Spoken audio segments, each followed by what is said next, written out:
Well, welcome to Thought for the Day on this sunny Monday morning. Last time I did Thought for the Day, I was talking about weaving. You remember I showed you the loom that I'd had as a child and the loom that we'd made when our children were growing up. And I was talking about how God weaves our lives, our stories together. And I was wondering if some of you might have been thinking, does God really weave me into his story? I'm not the sort of person that God weaves into his story. I'm not a church person. I'm not a kind of religious person. That's not me. I think I might have thought that. My family were not really a church-going family. As a teenager, I think my family would probably define themselves as different from those Christian church-going people. But God wove me into his story. And after we were talking about those looms, Helen found this piece of fabric, which was probably the best thing we made on that loom that I made. I think her daughter made it. It's a kind of table mat.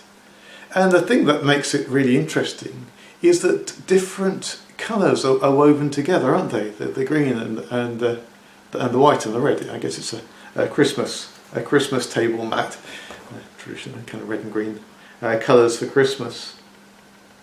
And it's not just different colours being woven together that make things that happen.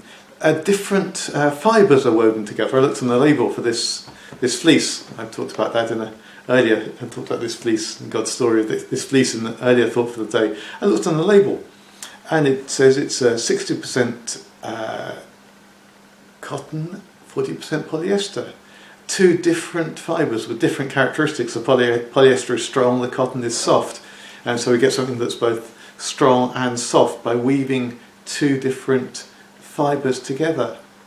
And it struck me that God does this too. God weaves different things together to make his people stronger. There's a fascinating little passage in the Bible, one we might skip over. The very beginning of Matthew's Gospel, the first few verses of our New Testament, when Matthew wants to introduce who Jesus is to his readers, and most of his readers are Jewish. So he gives a genealogy. The Jews might care about genealogy, so they could care who you were descended from.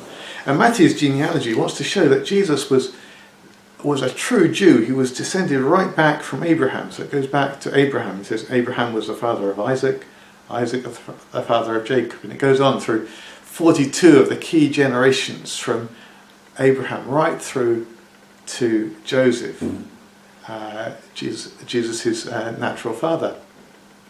Or I guess father by marriage to Mary.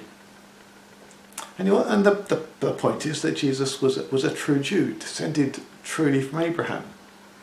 And it's all about the fathers. And then suddenly you get a mother. You get 4 mothers creep in. Not creep in, but they're there in the account. So it goes to Nahshon, the father of Salmon. Salmon, the father of Boaz, whose mother was Rahab. You think, who's Rahab? Why is mother suddenly mentioned at this point in the story? If you go back in the Old Testament, you find that Rahab wasn't a Jew.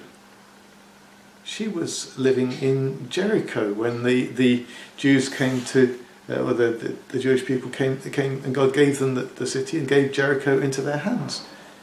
She was a resident of Jericho. She was, in fact, the only resident of Jericho that survived, because she welcomed some people that Joshua sent in to spy out, to check out the land. She recognised that God was with them, unlike any of the other people. But it wasn't just her faith that distinguished her. Rahab was an interesting person. She was a prostitute. The spies went and stayed in her house. I don't know quite why they stayed there. You can speculate yourself. The really respectable answer is that maybe you stay in a prostitute's house, that's a house where there aren't too many questions asked, so foreign spies could stay there and they weren't going to get told about to the authorities, because the authorities probably, they'd found a way of keeping the authorities out of that house. I'll leave you to speculate on that. But the point is, this woman, foreign woman, doing a career that probably isn't high on the list of good Jewish career opportunities, was woven tightly into God's story. She's right there in the genealogy of Jesus. Jesus, God's amazing own son, would be, in human terms, descended from a foreign prostitute. And I think that if God can weave Rahab into his story, I think he can probably weave me and you. And in fact that God's people are stronger because he weaves people like Rahab and me and you into his story. Well, I'm sure he's going to be weaving more today through the things that happen to you. Maybe you can notice how God's weaving you into his story today. God bless you and have a great day.